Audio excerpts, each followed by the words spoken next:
wonten ing sasana rinengga sowan ngabiyantara wonten pepanggonipun para pinisepuh sepuh pramila diweteng para kadang campur sari papat songo kula sumanggaken sumangga nuwun.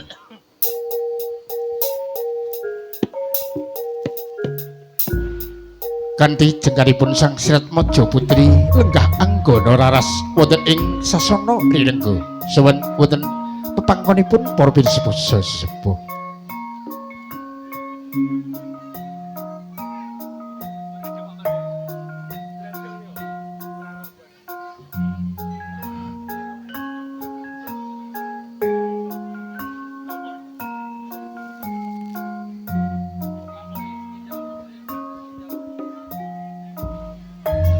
Mulat mara Sang Arjuna smubang kamanungsan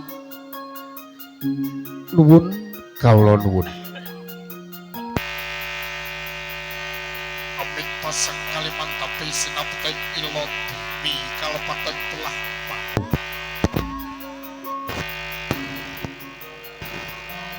nugraha miyah wilasaning Gusti ingkang samarumantah dumateng Mahantika sami waradin saking dumadi rahayu ingkang sami pinanggih. Assalamualaikum warahmatullahi wabarakatuh. Sewu-sewu asrama tadhat tuku dumateng Andika sami. Dene ing ari kalenggan menika kawula cuman tokoh jejer wonten ngarsa panjenengan sami karana kawula pinitaya demen keluarga agung saking panjenenganipun Bapa Seni Sagotra milah panjenenganipun Ibu Supia. Dumateng panjenenganipun para pinisepuh sesepuh ingkang bagya mulya. Nun inggih para pangemban pambating praja tuwin satriyaning negari ingkang pinangka pandham-pandhaming budaya dasih ingkang kawula tresnani ugi.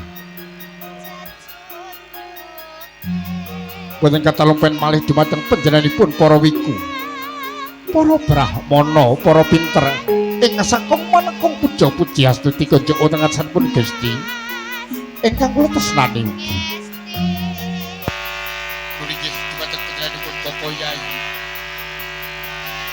Bapak Haji itu aja itu mereka kalian tahu bila kelapan kita bentuk pestoko suci kenapa panonton yang kami suci kan kalau buktinya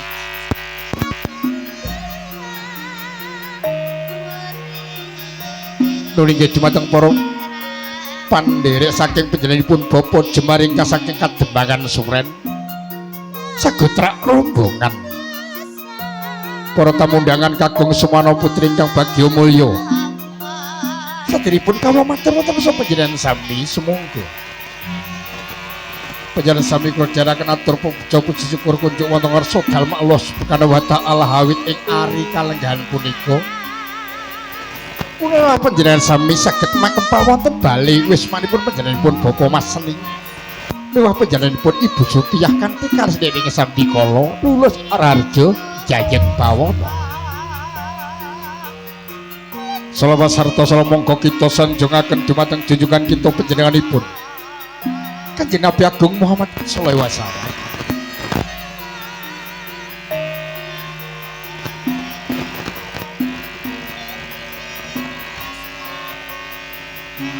Ingkang sampun keparengan didhik umatipun wonten ing jaman jahiliyah ngantos ing Islamiyah ingkang kiplajeng-ajeng sapaatipun wonten ing Jambul Kiamah Bijang. Nun inggih sewaksama tadah dituku dumateng Andika sami dene ing ari kalenggahan punika. Kawula cumantoka jejer wonten ngarsa panjenengan sami awit kawula gempil kamardikan panjenengan sami awit ing ari kalenggahan menika kula awrat ngembang dawuh timbal saking keluarga agung saking panjenenganipun Bapak Seni lah panjenenganipun Ibu Supiyah. Kapuri hangguk turaken mudaring gonta babaring sedya wigati sing gati ing ari kalenggahan menika. Wigati sing gati boten-boten malih kejawi anamung anggenipun kepareng hamene suda.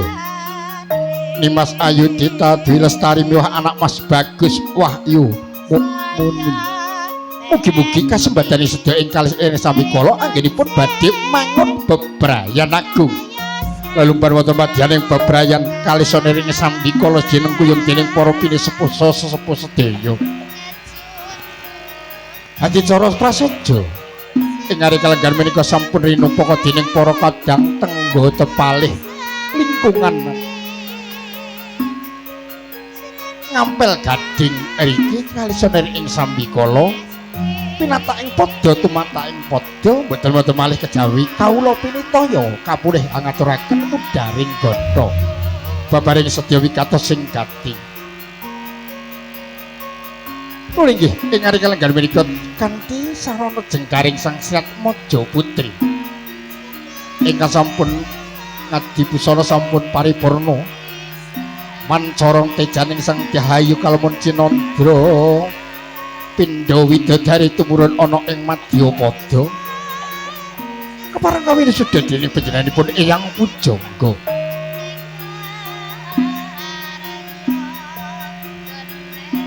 Nulingge ing ari kalenggan menika sampun wonten pratandha bilih ing ari kalenggan menika Sang Sirat Maja kapareng badhe kawin suda dening panjenenganipun Bapa Pujangga inggih panjenenganipun Bapa Suyut. Mugi kanthi dawuhing Sang Sirat Dahayu ing mangke lulus Arharja Jayeng Bawana pikantuk ridho saking rasanipun Gusti ingkang mrebeng kawasa sing miwah sineng kuyung dening para tamagung ingkang sampun samekting diri saweging gati maneka puja-puji astuti konjuk utang rasanipun Gusti ingkang mrebeng kawasa. Natya samono boten katalumpen panjenenganipun Ibu Juru Rias ingkang saking Kecamatan Pule. Nggih Sindika Maaf saking Pule pramila kula sumanggaken anggenipun angin keralaken hurit rerun seneng tata laksita dicara panggih ing panggih mamregang sareng anggenipun mangun bebrayan agung Sang Sirat Maja kekalih. Pramila dumateng panjenenganipun Ibu Juru Rias kula sumanggaken boten katalumpen panjenenganipun Eyang Pujangga Bapa Suyut. Mugi kalih senir ing sambikala anggenipun badhe andhaupaken ingkang putra. Mugi tansah lulus Arharja Jayeng Bawana pikantuk ridho saking rasanipun Gusti ingkang murbeng kawasa. Anamung ing ari kalenggan menika saderengipun tata laksita adicara panggih ing ari kalenggan mangke kawiwitan. Sumangga adicara prasaja kita bikak kanthi wasa basmalah. Bismillahirrahmanirrahim. Mugi tansah lulus Arharja Jayeng Bawana tupapaing padha kinandhi manjing wonten ing sajroning sasana wiwaha Sang Sirat Maja kakung beda saking pakuwon. Nggih Nak Mas Bagus Tuwi binareng swareng pradangga